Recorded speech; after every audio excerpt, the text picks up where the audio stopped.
So what's up guys, no, ikakabit na natin yung ating muffler. Stock to, no, stock na naka rat look. Ayan, pakita ko sa inyo yung tsura nya. Ayan. So tawag dito guys, rat look.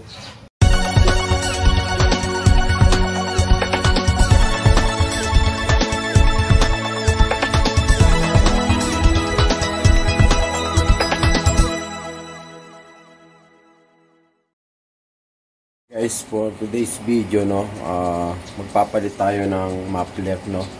Papakita ko sa inyo yung kapalit natin muffler mamaya, no. Lilinisin muna natin to para pag tinago natin tong luma or binenta natin, malinis, no. So kwento ko sa inyo mamaya bakit tayo magpapalit ng muffler, no? Billion muffler, papalitan natin to. Ayan, NMAX P2. So ipapalit natin dito guys, yung stock pa rin pero rat look na siya. Pinaganda natin yung stock na muffler. So binago lang natin itong kulay. So may papakita ko sa inyo. Kaya babaklasin muna natin to. Pagka baklas, lilinisin ko muna para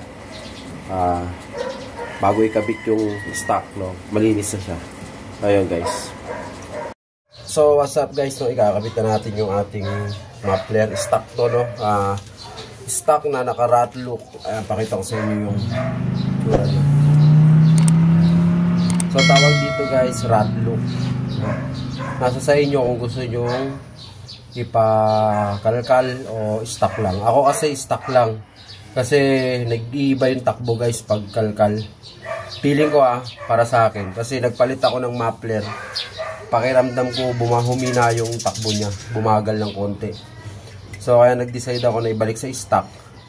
Tapos dahil nga nadala ako na nagpalit ako ng exhaust na open, nagbago yung takbo. Tapos mayroon tayong naririnig na chismis, no, na pag nagpapalit daw ng open pipe ang ECU, naka ECU, no, nagbabago yung takbo, lalo pag hindi nyo pinaremap. So sabi naman nila hindi naman kailangan ipa-remap ang Yamaha, no, ang mga Honda lang. So anyway, kasi kilala ko yung takbo ng motor ko kaya nag-decide akong ibalik sa stock. So para maging maganda yung itsura niya, pina-rat look natin. Ayan, ganda, ganda oh. Salamat nga pala kay Binkel, no. Sila po yung gumawa nito. Kung gusto niyo magpagawa nito, no, ilalagay ko sa comment section yung lugar, no, paano nyo mapuntahan to. Sa Bacoor to, Molino Bacoor. So Valenzuela tayo ngayon, dinayo natin yung Bacoor. Maraming nagra-rat look, meron sa Project 8, meron sa Valenzuela, sa May Kawayan meron dyan. Tapos sa Quezon City ata may dalawa ako nakita na nagaganto. Pero naral natin yung review, no, mas maganda yung review ng Binkel sa may Molino Bacoor. So ikakabit na natin to guys.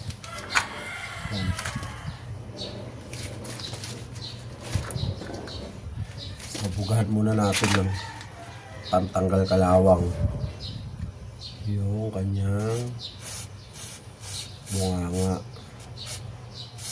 Yan, bago natin salpak. Tapos yung pagsasalpakan ng mga tornilyo lalagyan natin.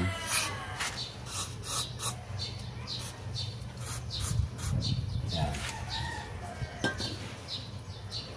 Yung kalimutan, balik to ito tinago ko talaga to Yan. Palagayan dito. Ayan, ito. Ayan.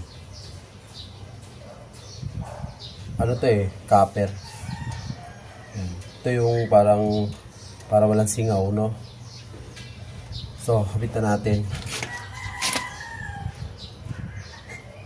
Mama, look here.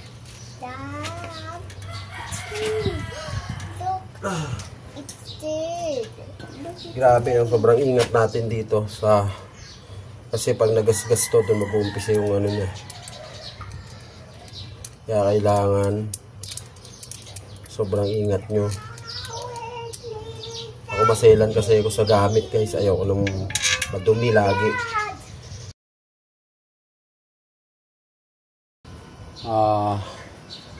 Basahin nyo na lang sa comment section, no? Ilalagay ko Binkel Automoto Shop. Ilalagay ko rin dito sa video yung kanilang page. Yan. Eto, mag-a-add lang kayo ng 100 pesos pag gusto nyo ng may ganito emblem. Yan. So, yun. Kita nyo naman ganda, diba?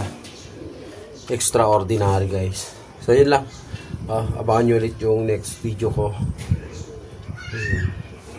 Ito, ibibenta natin to. Baka may gusto bumili. 2,000 na lang, no? Bilhin nyo na. Yan. Actually, maganda din naman, lalo yung tunog. Kaya lang, siguro hindi ako masyado satisfied, no?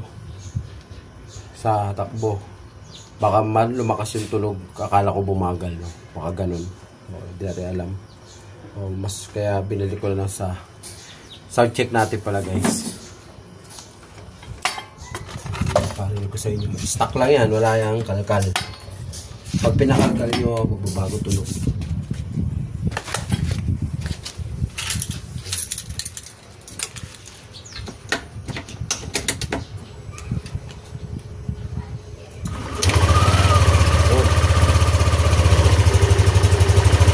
Ulit siya.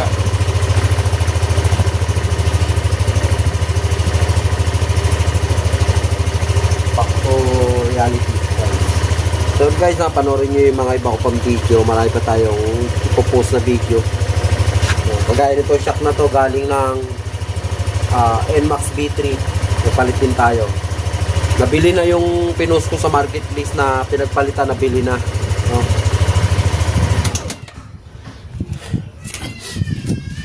So, yun lang guys. Bye.